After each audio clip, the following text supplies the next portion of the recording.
Chapter 7. The Angry Dog. With the instinct of a detective who dared not miss a clue, Nancy deliberately moved closer to the bench on which the Topham girls were seated. "If there should be another will, I'm afraid we'd be out of luck." The words in Ada's nasal voice came clearly to Nancy. Isabel's reply was in so low a tone that the young sleuth could just manage to catch the words. "Well, I, for one, don't believe Josiah Crowley ever made a later will." She gave a low laugh. "Mother watched him like a hawk." "Or thought she did," Isabel retorted. "The old man got out of her clutches several times, don't forget." "Yes, and what's worse, I'm sure Nancy Drew thinks he made a later will. That's why she's taking such an interest in those Hoover girls. I actually saw them go into Mr. Drew's office yesterday, and it wasn't to deliver eggs. If Nancy gets her father interested, he might dig up another will. Oh, how I hate that interfering girl."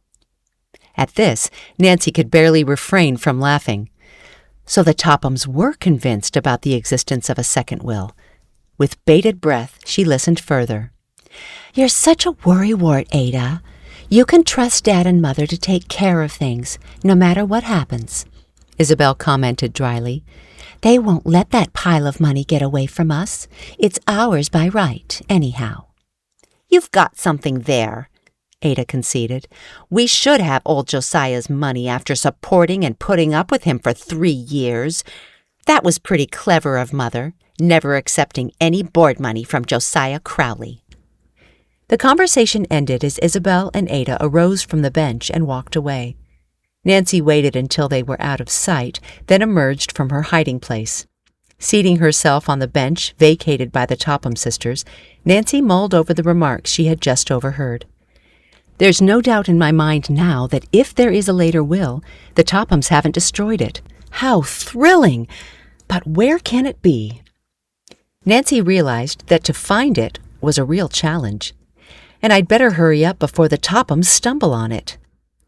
For another 10 minutes, Nancy sat lost in thought, sifting all the facts she had gleaned so far. "There must be some clue I've overlooked," she told herself. Suddenly, with a cry of delight, she sprang to her feet. "Why didn't I think of that before? The Hoover girls and the Turners aren't the only ones who should have figured in this will. There are other relatives of Mr. Crowley who have filed a claim. I wonder who they are. If I could only talk with them, I might pick up a clue." Immediately, Nancy set off for her father's office. He was engaged in an important conference when she arrived, and she had to wait 10 minutes before being admitted to the inner office. "Now what?" Mr. Drew asked, smiling, as she burst in upon him. "Have you solved the mystery, or is your purse in need of a little change?" Nancy's cheeks were flushed, and her eyes danced with excitement. "Don't tease me," she protested. "I need some information." "At your service, Nancy." The young sleuth poured out the story of the Topham sisters' conversation in the park and told him of her own conclusions. Mr. Drew listened with interest until she had finished. "Excellent deducting," he praised his daughter. "I'm afraid, though, I can't help you obtain the relatives' names. I don't know any of them." Nancy looked disappointed. "Oh, dear," she sighed, "and I'm so anxious to find out right away. If I delay even a single day, the Tophams may locate that other will and destroy it." The next instant, her face brightened. "I know. I'll drive out and see the Turner sisters. They might be able to tell me who the other relatives are." Nancy arose and headed for the door. "Just a minute," said the lawyer. "I wonder if you realize just what you are getting into, Nancy." "What do you mean?" "Only this. Detective work isn't always the safest occupation in which to engage. I happen to know that Richard Topham is an unpleasant man when crossed. If you do find out anything which may frustrate him, the entire Topham family could make things extremely difficult for you." "I'm not afraid of them, Dad." "Good," Mr. Drew exclaimed. "I was hoping you would say that. I'm glad you have the courage of your convictions, but I didn't want you to march off into battle without a knowledge of what you might be up against." "Battle?" "Yes, the Tophams won't give up the fortune without a bitter struggle. However, if they attempt to make serious trouble, I promise to deal with them myself." And if I do find the will, I'll take the matter into court." "Oh, thank you. There's no one like you in all the world." After leaving her father's office, Nancy went directly home to get her car. When she told Hannah Gruen her plans, the housekeeper warned, "Don't become too deeply involved in this matter, dear. In your zeal to help other people, you may forget to be on your guard." "I promise to be as careful as a pussycat walking up a slippery roof," Nancy assured the housekeeper with a grin, and left the house. Quickly backing her car from the garage, she set off in the direction of the Turner home. The miles seemed to melt away as Nancy's thoughts raced from one idea to another. Before the young sleuth knew it, she had reached the house. "Hi, Judy," she called to the little girl, who was playing in the yard with a midget badminton set. The child looked very cunning in a pink play suit. The hand-embroidered teddy bears on it were surely the work of her loving aunts.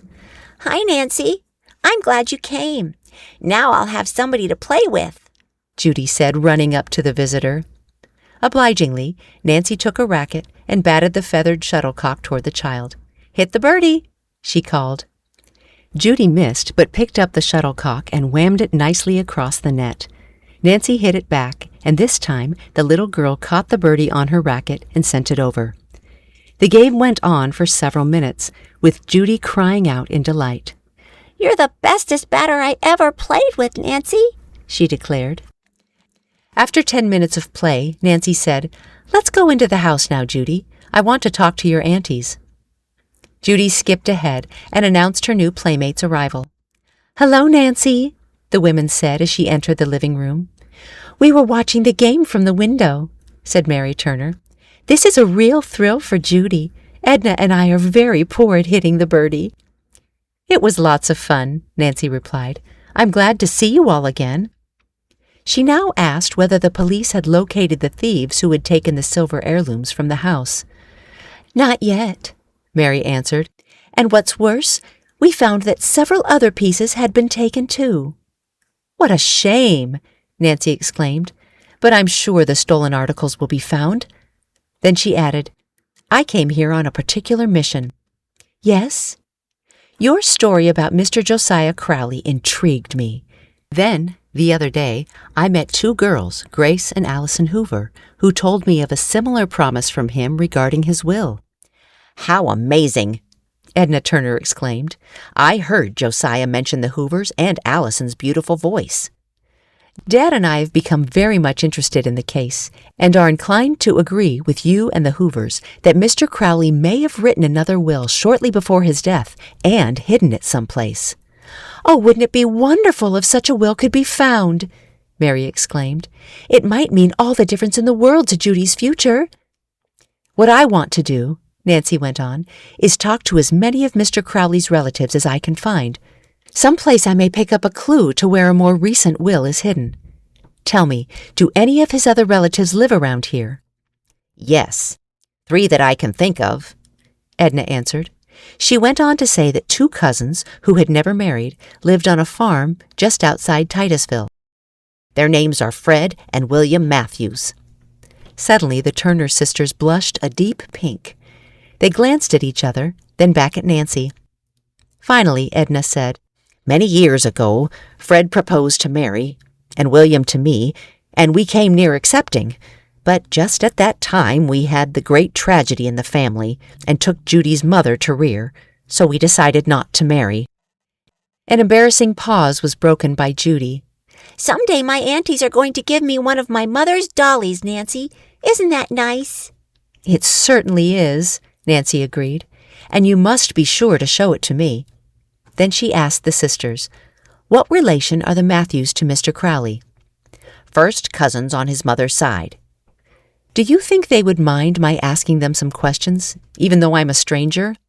"Not at all," Mary replied. "They're very fine gentlemen." "And tell them Mary and I sent you," Edna added. "How far is Titusville from here?" Nancy inquired. "Oh, not more than 5 miles on Route 10A. You could drive there in a few minutes. It's on the way to Masonville. Nancy, won't you stay and have lunch with us?" Eager to continue her work, the young sleuth was about to refuse, but Judy put in an invitation also. Please, oh please, Nancy. And while my aunties are fixing it, you and I can play badminton." "All right," Nancy agreed, "and thank you very much." It was nearly 2 o'clock when she finally was ready to depart. "Oh, Mary," said Edna suddenly, "we forgot to tell Nancy about Josiah's wife's cousin, Mrs. Abby Rowan. She'd be apt to know more about the will than anyone else." "That's right. You really should call on her, Nancy. She took care of Josiah one time when he was sick, and he thought the world of her. He often declared he intended to leave her something. She's a widow and has very little." "Even a few $1,000s would mean a lot to her," Edna added. "Abby must be over 80 years of age and growing forgetful. She has no children, and there's no one to look after her." "Where shall I find Mrs. Rowan?" Nancy asked, hoping it was not far away. "Abby lives on the West Lake Road," Edna responded. "It's a good many miles from here." "Oh, then I shan't have time to go there today," the young sleuth said. "But I'll surely see her as soon as I can. And now I must be going." Nancy thanked the Turner sisters and said goodbye. But before she could leave, Judy insisted upon showing how she could jump rope and do all kinds of dancing steps with a hoop on the lawn. "Judy entertains us all the time," Mary remarked. "We believe she's very talented." Nancy thought so too. As she drove off, she again hoped that money would become available for a very special education for Judy. After Nancy had gone 5 miles along the designated route, she began to watch the mailboxes. Soon she noticed one which bore the name Matthews. The farmhouse stood back a distance from the road and had a wide sweep of lawn in front of it. Near the house, a man was riding a small tractor, mowing the grass. Nancy drove down the narrow lane which led into the grounds and stopped opposite the spot where the man was working. The man's back was toward her, and he apparently had not heard the car above the noise of the tractor, so she waited. Looking toward the house, Nancy suddenly saw a sight that appalled her. Wedged between 2 stones of a broken wall was a police dog puppy, whining pitifully. Nancy dashed forward and released the little animal. As it continued to whimper, she cuddled the pup in her arms and began to examine its paws.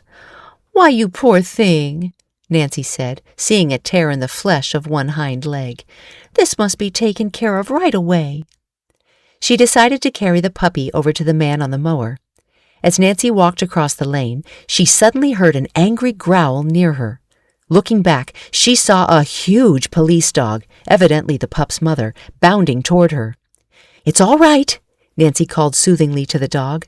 "I'm not going to take your baby away." She took 2 more strides, but got no farther. With a fierce snarl, the dog leaped on Nancy, knocking her flat.